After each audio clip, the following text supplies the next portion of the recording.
ইহুদি খ্রিস্টানের উপরে আল্লাহ অভিশাপ করেছেন। কেন? তারা কবরকে মসজিদে পরিণত করেছে। জুনদাব রাদিয়াল্লাহু তাআলা আনহু বলেন, আমি রাসূল সাল্লাল্লাহু আলাইহি সাল্লামকে বলতে শুনেছি, আল্লাহ রাসূল বললেন, শোনো, ইন্না মান কানু কাবলাকুম কানু ইয়াত্তাখিজুনা কবুর আমবিয়াইহিম ওয়াস সালিহিম মসজিদান।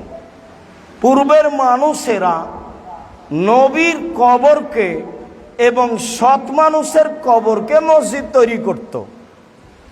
আলা ফালা তাত্তাখিজুল মসজিদা কবুরা মসজিদান।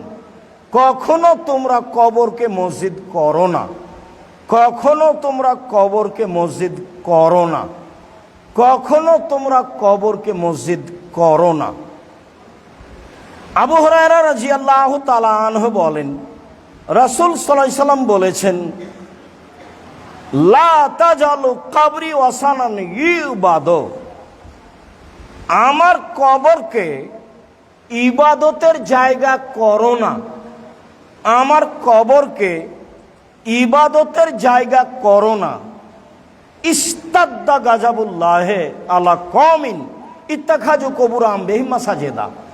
ওদের উপরে আল্লাহ বেশি অসন্তুষ্ট হন যারা কবরকে মসজিদ করেছে। আবু সাঈদ খুদরি রাদিয়াল্লাহু তাআলা আনহু বলেন, রাসূল সাল্লাল্লাহু আলাইহি সাল্লাম বলেছেন, লা তুসাল্লু আলাল কবুরে। কবরের উপরে সালাত আদায় করো না। আল্লাহ রাসূল বলেছেন, লা তুসাল্লু এলাল কবুরে। তোমরা কবরের দিকে মুখ করে সালাত আদায় করো না। অনেক বর্ণনায় রয়েছে, লা তুসাল্লু বাইনাল কবুরে। কবরের মাঝে সালাত আদায় করো না। ঢাকা শহরে বহু মসজিদে ভিতরে কবর আছে, এইসব মসজিদে সালাত আদায় করা যাবে না। মসজিদের ডানে বামে পূর্ব পশ্চিমে কবর থাকলে সেই মসজিদে সালাত আদায় করা যাবে না। ঢাকা শহরের শত শত মসজিদে সালাত আদায় করা যাবে না মর্মে সারা পৃথিবীর মানুষকে সতর্ক সাবধান থাকা উচিত। কবর সংক্রান্ত মসজিদে সালাত আদায় করা যাবে না। ফজিলতে আমরা আরো কিছু কথা বলি। আবু হুরায়রা রাদিয়াল্লাহু তাআলা আনহু বলেন, রাসূল সাল্লাল্লাহু আলাইহি সাল্লাম বললেন, আলা আদুল্লাকুম মাইমুল্লাহু বিল খাতায়ার বেদারাজাত। আমি কি তোমাদের এমন আমলের কথা বলে দিব না যাতে পাপ মিটে যাবে, মান বেড়ে যাবে? আমি কি তোমাদের এমন আমলের কথা বলে দিব না যাতে পাপ মিটে যাবে, মান বেড়ে যাবে? সাহাবীগণ বললে, বলেন, কিসে পাপ মিটে যাবে, মান বেড়ে যাবে? ভালো কথা। আল্লাহ রাসূল বললেন, ইসবাগুল উযু আলাল মাকারিহি। কষ্টের সময়, শীতের সময় ভালো করে ওযু করলে পাপ মিটে যাবে, মান বেড়ে যাবে। ওয়াকাসরাতুল খুতা ইলাল মসজিদ ইলাল মাসাজিদ। পায়ে হেঁটে মসজিদে গেলে, বেশি বেশি পদক্ষেপে মসজিদে গেলে পাপ মিটে যাবে, মান বেড়ে যাবে। ওয়াইনতাজারুস সালাত বাদাস সালাত। সালাতের পরে সালাতের অপেক্ষা করলে, মসজিদে বসে বসে সালাত আদায়ের অপেক্ষা করলে পাপ মিটে যাবে, মান বেড়ে যাবে। এই কথাটা আরেকটা হাদিস থেকে বলি। আব্দুল্লাহ ইবনে আব্বাস রাদিয়াল্লাহু তাআলা আনহু বলেন, রাসূল সাল্লাল্লাহু আলাইহি সাল্লাম বলেছেন, আল্লাহ তাআলা বলেন, মানে হাদিসে কুদসি, আল্লাহ তাআলা বলেন, ইয়া মুহাম্মদ, হে মুহাম্মদ। আল্লাহ আমাদের নবীকে মুহাম্মদ বলে ডাকতেন, জিবরাইল আমাদের নবীকে মুহাম্মদ বলে ডাকতেন, সাহাবীগণ আমাদের নবীকে আল্লাহর রাসূল বলে ডাকতেন। আল্লাহ রাসূল এইটা কি করব? আল্লাহ রাসূল এইটা কি হবে? তো আল্লাহ আমাদের নবীকে মুহাম্মদ বলে ডাকতেন, জিবরাইল আমাদের নবীকে মুহাম্মদ বলে ডাকতেন, সাহাবীগণ আমাদের নবীকে আল্লাহ রাসূল বলে ডাকতেন। আর ভারত, বাংলাদেশ, পাকিস্তানের আলেম ওলামা জনগণ বলে হুজুরে পাক সাল্লাল্লাহু আলাইহি সাল্লাম। কত বড় অপরাধ! নেহায়াত অন্যায়, মানে আল্লাহ রসুল মারা যাননি, উনি হাজের নাজের, মানে কথায় অপরাধ, বাক্য এভাবে বানানো আছে যাতে করে মানুষ এমনিতেই মুশরিক হয়ে যায়। কে কাকে বুঝাবে? আল্লাহ নবী বললেন, মোহাম্মদ হাল তাদরি ফিমা ইয়াকতাসিমুল বালাউল আলা, আল্লাহ তাআলা বলছেন, মোহাম্মদ বলতে পারো উপরে কি নিয়ে হইচই হচ্ছে? বলতো না, জি হ্যাঁ আমি বলতে পারি, ফিল কাফারা, মানুষের পাপ কিসে মিটে যাবে সেই নিয়ে হইচই হচ্ছে, বলা বলি হচ্ছে। আমি বলতে পারি কিসে মানুষের পাপ মিটে যাবে, মান বেড়ে যাবে। এক, আল মাকসু ফিল মাসাজিদ বাদা সালাওয়াত, সালাতের পরে মসজিদে বসে বসে তাসবিহ তাহলিল জিকির আজকার করলে পাপ মিটে যাবে, মান বেড়ে যাবে। জুমার সালাতের পরে সালামের সাথে সাথে আপনারা দাঁড়িয়ে যান, মানে এটা হলো মুনাফিকি লক্ষণ আর হাদিস বিরোধী। সালাতের পরে বসে বসে তাসবিহ তাহলিল জিকির আজকার করলে পাপ মিটে যাবে, মান বেড়ে যাবে, পাপ মিটে যাবে, মান বেড়ে যাবে। দুই, অল মাসিও আলাল আকদাম ইলাল মাসাজিদ, পায়ে হেঁটে মসজিদে গেলে পাপ মিটে যাবে, মান বেড়ে যাবে, পাপ মিটে যাবে, মান বেড়ে যাবে। তিন, এবলাগুল ওযু আলাল মাকারেহে, কষ্টের সময় ভালো করা, ইসবাগুল ওযু, কষ্টের সময় ভালো করে ওযু করলে পাপ মিটে যাবে, মান বেড়ে যাবে। শীতের সময় ভালো করে ওযু করলে পাপ মিটে যাবে, মান বেড়ে যাবে। এইটুকু বলার পর আল্লাহ রাসূল বলছেন, মান ফালা হাযা আশাবে খায়রিন ওয়া মাতাবে খায়রিন, এমন যে করলো তার মরে যাওয়া ভালো, তার বেঁচে থাকা ভালো। এমন যে করলো তার মরে যাওয়া ভালো, তার বেঁচে থাকা ভালো। এমন যে করলো তার মরে যাওয়া ভালো, বেঁচে থাকা ভালো। ওয়া কানা মিন খাতিতিহি কায়মিন ওয়ালাদাত উম্মুহু, তার বা লোকটা হয়ে গেল সেই দিনের মতো যেদিন তার মা তাকে জন্ম দিয়েছে, নিষ্পাপ হয়ে গেল। তারপর লোকটি হয়ে গেল সেই দিনের মতো যেদিন তার মা তাকে জন্ম দিয়েছে, নিষ্পাপ হয়ে গেল। পায়ে হেঁটে মসজিদে গেলে মানুষ নিষ্পাপ হয়ে যায়, সুন্দর করে ওযু করলে মানুষ নিষ্পাপ হয়ে যায়। মসজিদে বসে বসে তাসবিহ তাহলিল জিকির আজকার করলে মানুষ নিষ্পাপ হয়ে যায়, যা রাসূল সাল্লাল্লাহু আলাইহি ওয়াসাল্লাম বলেন। আল্লাহ রাসূল আরও বলেন যে, আমাকে আল্লাহ বলেন, মোহাম্মদ যখন আপনি সালাত আদায় করবেন তখন এই দোয়াটা পড়বেন, আল্লাহুম্মা ইন্নী আসআলুকা ফিলাল খায়রাতে ওয়া তারকাল মুনকারাতে হুব্বাল মাসাকিন, আল্লাহ তোমার কাছে আজ চাচ্ছি আমি ভালো কাজ করতে, মন্দ কাজ ছাড়তে। তোমার কাছে চাচ্ছি আমি ভালো কাজ করতে, মন্দ কাজ ছাড়তে। আর তোমার কাছে চাচ্ছি আমি ফকির মিসকিনের ভালোবাসা, আমি যেন ফকির মিসকিনকে হেয় তুচ্ছ না করি, তাকে খাবার দিই। তোমার কাছে চাচ্ছি আমি ভালো কাজ করতে, মন্দ কাজ ছাড়তে। তোমার কাছে চাচ্ছি আমি ফকির মিসকিনকে ভালোবাসতে। এইগুলো তুমি আমার ভিতরে করে দাও।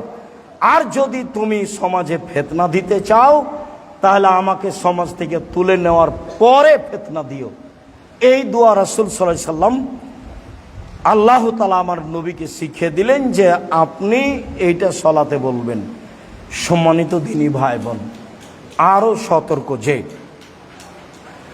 রাসূল সাল্লাল্লাহু আলাইহি সাল্লাম বললেন, মান সামিয়া রাজুলান মিনকুম ইয়ানশুদু জাল্লাতান ফালইয়াকুল লা রাদাল্লাহু ফাইনাল মাসাজিদ লাম তুবনা লিহাজা, কেউ যদি শুনে যে হারানো জিনিস মসজিদে খুঁজছে তাহলে সে যেন উত্তরে বলে, আল্লাহ যেন তাকে জিনিসটা ফেরত না দেয়। হারানো জিনিস মসজিদে খোঁজা নিষেধ, হারানো জিনিস মসজিদে খোঁজা নিষেধ। রাসূল সাল্লাল্লাহু আলাইহি সাল্লাম বলেন, কেউ যদি দেখে মসজিদের ভিতরে কেউ ক্রয় বিক্রয় করছে তাহলে সে যেন বলে, আল্লাহ তার ব্যবসাতে বরকত দিও না, আল্লাহ তুমি তার ব্যবসাতে লাভ দিও না। মসজিদে হদ নির্মাণ করা যায় না, মসজিদে ব্যবসা বাণিজ্য করা যায় না, মসজিদে হারানো বিজ্ঞপ্তি পেশ করা যায় না, মসজিদের মাইকে মানুষের মরার খবর চিল্লিয়ে বলা যায় না, এগুলো নিষিদ্ধ। মসজিদে ঢুকলে বলতে হবে, আল্লাহ মাফতাহ আলী আবওয়াবা রাহমাতিক, তোমার রহমতের দরজা খুলে দাও, রহমত চাচ্ছি। বের হলে বলবে আল্লাহ মিন ফাজলিক, আল্লাহ তোমার কাছে আমি ফাজল, তোমার অনুগ্রহ অনেক, সব কিছু চাচ্ছি। এতক্ষণ রহমত দিয়েছিলে, এখন মসজিদ থেকে বের হয়ে জমি চাষ করব, ফল ভালো দাও, ব্যবসায় নামবো, ফলাফল ভালো দাও, দুনিয়াতে যা আছে অর্থ সম্পদ সব ব্যবস্থা করে দাও, ফাজল অনুগ্রহ দাও। এই কথা শিখিয়ে দিলেন আল্লাহর নবী। তবে আল্লাহর নবী মসজিদে ঢুকলে তিনি নিজে এই কথা বলতেন, আউযু বিল্লাহিল আযীম বিওয়াজহিল কারীম ওয়া সুলতানিহিল কাদিম মিনাশ শাইতানির রাজিম। মহান আল্লাহর কাছে আশ্রয় চাচ্ছি, মহান আল্লাহর সম্মানিত মুখের মাধ্যমে আশ্রয় চাচ্ছি, সর্বশক্তিমান পুরাতন ক্ষমতাধর আল্লাহর কাছে আশ্রয় চাচ্ছি, মিনাশ শয়তানির রাজিম, বিতাড়িত শয়তান হতে। শয়তান আপনার স্পষ্ট শত্রু। এই কথা বলে যদি কেউ মসজিদে প্রবেশ করে তাহলে শয়তান তার ক্ষতি করতে পারবে না। এই কথা মুহাম্মদ সাল্লাল্লাহু আলাইহি সাল্লাম বলেন। আলোচনার শেষে এসে আরেকটি জরুরি কথা, রাসূল সাল্লাল্লাহু আলাইহি সাল্লাম বলেন, এই যা দাখালা আহাদুকুমুল মসজিদ ফালিসাল্লি কাতান কাবলা ইয়াজলিসা, তোমাদের কোনো ব্যক্তি মসজিদে ঢুকে যেন আগে 2 রাকাত সালাত আদায় করে। এই ছেলে বসো, তোমরা যারা বড় ছেলে, ওই ছেলেগুলো, ছোট ছেলেগুলো, ওদের তো বুঝ নাই, ওরা দৌড়িয়ে বেড়াচ্ছে, এটা তোমরা দেখো না কেন? আর যেই ছেলেগুলো মাঠে দৌড়াচ্ছে, এগুলো যদি আপনাদের ছেলে হয় তাহলে আপনাদেরও ভুল, আর যদি আপনাদের না হয় তাহলে আমার ভুল। আমি তো আপনাদের বলেছি বাসা ভাড়া নিয়ে থাকিয়েন না। বাসা ভাড়া নিলে আপনার লস, আপনার বউয়ের লস, আপনার ছেলে মেয়ের লস। আপনার বউ ছেলে মেয়ে কন্ট্রোল করতে পারবে না, এটা ভুল হিসাব। আপনি থাকেন সৌদি আরব আর এখানে বউ ছেলে কন্ট্রোল করবে, মানে ভুল হিসাব। আপনার স্ত্রী বাজার করে বেড়ায়, ছেলে মেয়ে কন্ট্রোল করতে পারবে, অতি সহজ ব্যাপার। ইহুদিদের কাছে শয়তানের কোনো কাজ নেই, ওরা জাহান্নামে যাবে। খ্রিস্টানের কাছে শয়তানের কোনো কাজ নেই, ওরা জাহান্নামে যাবে। হিন্দুদের কাছে শয়তানের কোনো কাজ নাই, ওরা জাহান্নামে যাবে। যারা আকীদায় শিয়া তাদের কাছে শয়তানের কোনো কাজ নাই, তারা জাহান্নামে যাবে। যারা আকীদায় কাদিয়ানী তারা জাহান্নামে যাবে, তাদের কাছে কোনো কাজ নাই। তাহলে তো সারা পৃথিবীর কোটি কোটি মানুষ গেল যাদের কাছে শয়তানের কোনো কাজ নেই। আর যারা স্কুল কলেজে আছে, দিনরাত পাপ করে বেড়াচ্ছে, পড়াই ধর্ম নিয়ে চিন্তা করে না, তাদের কাছে শয়তানের কাজ নেই। তো শয়তানের তো কাজ আছে সব মাদ্রাসাতে, জামিয়ায়। কেননা শয়তান তো এখানে এসে আছে। আপনি শয়তান দেখতে পেলে অজ্ঞান হয়ে যেতেন, এত শয়তান কিভাবে ছুটাছুটি করে। তো আপনি তো দেখতে পাচ্ছেন না। একে যদি একাক্ত সালাত আদায় না করাতে পারে, এটা তার সফলতা। খুতবার সময় যদি এদিক ওদিক নিয়ে যেতে পারে, এটাই তার সফলতা। তো এইটুকু আমাকে বুঝতে হবে, জামিয়া সালাফের শিক্ষক মণ্ডলীকে বুঝতে হবে, আপনাকে বুঝতে হবে। সম্মানিত দিনী ভাই বোন, মসজিদে ঢুকে 2 রাকাত সালাত আদায় করতে হবে বাধ্য। উল্লেখ্য যে মসজিদের 2 রাকাত সালাত আদায়ের জন্য নিষিদ্ধ সময় নেই। জুমার খুতবা চলাকালীন কেউ যদি ঢোকে তবুও তাকে 2 রাকাত সালাত আদায় করতে হবে, তারপরে বসবে। এটা হলো মসজিদের হক, এটা আল্লাহর হক, এটা আল্লাহর ঘর। এখন আল্লাহর ঘরে বসবেন তো অনুমতি কিভাবে নেবেন? আল্লাহকে গিয়ে বলবেন যে আমি কি বসতে পারি? এটি কোনো পথ আছে? পথ কি? 2 রাকাত সালাত আদায় করবেন, এটাই পথ, এটাই পদ্ধতি। 2 রাকাত সালাত আদায় করে বসেন, এটাই পদ্ধতি। তাহলে মসজিদের হক আদায় করলেন। সম্মানিত দিনী ভাই বোন, আমি আপনাদেরকে আজকের আলোচনার শেষে এসে জরুরি কয়েকটি কথা বলতে চাই। তার প্রথম কথাটি হলো এই, মান বানা লিল্লাহি মাসজিদান বানাল্লাহু লাহু বাইতান ফিল জান্নাহ। কেউ যদি আল্লাহকে সন্তুষ্ট করার জন্য মসজিদ তৈরি করে, আল্লাহ তার জন্য জান্নাতে ঘর নির্মাণ করবেন। হাদিস বুখারী মুসলিম। যারা এই মসজিদে জমি দিয়েছে, যারা এই মসজিদে জমি বিক্রি করেছে, যারা এই মসজিদে টাকা পয়সা দিয়েছে, যারা এই মসজিদে ঢালাইয়ের ব্যবস্থা করে দিয়েছে, আল্লাহ তুমি তাদেরকে ক্ষমা করো, তুমি তাদের জন্য জান্নাতে ঘর তৈরি করো, তোমার নবীর ওয়াদা পূর্ণ করে দাও। তুমি তাদের ব্যবসা বাণিজ্যের নিরাপত্তা দাও। তুমি তাদের ব্যবসা বাণিজ্যে বরকত দাও। তুমি তাদের আহাল পরিবারকে হেফাজতে নিরাপদে রাখো। তুমি এই দাবি কবুল করো। পরের কথা, এলাকাবাসী, গ্রামবাসী যারা এসেছেন ভালো, আপনাদের মসজিদ আপনারা এসেছেন। যারা আসেনি, আল্লাহ তুমি তাদের পথ সহজ করে দাও, তারা যেন সহজেই আসতে পারে। মনে কিছু কষ্ট থাকলেও, মনে কিছু ব্যথা থাকলেও, ব্যথা ভুলে গিয়ে কষ্ট হিসাব না করে নিজের মসজিদ, নিজের প্রতিষ্ঠান, জামিয়া সালাফের প্রতিষ্ঠান, জামিয়া সালাফে আপনার প্রতিষ্ঠান, জামিয়া সালাফের মসজিদ নিজের মনে করে তারা যেন এই মসজিদে আসতে পারে, এই সুযোগ তুমি করে দাও। এলাকাবাসীর মুখ তুমি এই জামিয়া সালাফের দিকে করে দাও, তারা যেন এই জামিয়া সালাফিকে অন্তর থেকে ভালোবাসতে পারে। শেষে আরও দুইটি কথা। তার প্রথম কথাটি হলো এই যে অবশ্যই একটু জামিয়া সালাফের জন্য দোয়া করবেন। যখন নিজের জন্য দোয়া করেন, নিজের জন্য, ছেলে মেয়ের জন্য, তখন একটু বলবেন আল্লাহ তুমি জামিয়া সালাফে কবুল করো। এইটুকু আমার দাবি, এই দাবিটুকু পূর্ণ করবেন। যারা আমার সামনে আছেন তারা, যারা অনলাইনে সময়ে জানতে পারবেন তারা, পৃথিবীর যে কোনো প্রান্ত থেকে এখন অনলাইনে আছেন তারা, সকল দিনই ভাই বোনকে আমি আন্তরিকভাবে অনুরোধ জানাচ্ছি, আপনারা একটু আপনাদের দোয়ার সাথে এই কথাটা সামিল করে নেবেন, আল্লাহ তুমি জামিয়া সালাফিকে কবুল করো। আল্লাহ তুমি এই বায়তুল হাম জামে মসজিদকে কবুল করো। এই বায়তুল হাম জামে মসজিদে কোনো সমস্যা থাকলে সেটা তুমি দূর করে দাও। এইটা আমার প্রথম দাবি। আর দ্বিতীয় দাবি হলো এই, বিশ্বাস রাখবেন আমি কচুর পাতার পানি, মানে আমার নিজস্ব কোনো ক্ষমতা নেই, আমি কোনো দল সংগঠন করি না। দলমুক্ত প্রতিষ্ঠান জামিয়া সালাফিয়া, সংগঠনমুক্ত প্রতিষ্ঠান জামিয়া সালাফিয়া, হিংসামুক্ত প্রতিষ্ঠান জামিয়া সালাফিয়া, দেশের সবচেয়ে বড় প্রতিষ্ঠান জামিয়া সালাফিয়া, আয়াতনে বড়, ছাত্রতে বেশি, শিক্ষক সংখ্যা বেশি। জামিয়া সালাফে এখন প্রায় 300 জন শিক্ষক শিক্ষিকা আছে। এখন উপস্থিত 3 জন শিক্ষক আছেন মদিনা বিশ্ববিদ্যালয়ের, যারা শিক্ষকতা দার্স পেশ করছেন রাজশাহীতে। 12 তারিখে আসবেন মদিনার 10 জন বড় বিদ্বানের একজন বড় বিদ্বান সালেহ আল সিন্দি। ইনশাআল্লাহ তিনি 3 দিন থাকবেন জামিয়া সালাফে রাজশাহীতে। যারা এখান থেকে গেছে তারা শেষ পর্যন্ত থাকবে, এবং সেদিন অন্যান্য জায়গা, অন্যান্য প্রতিষ্ঠান থেকে ছেলেরা যাবে।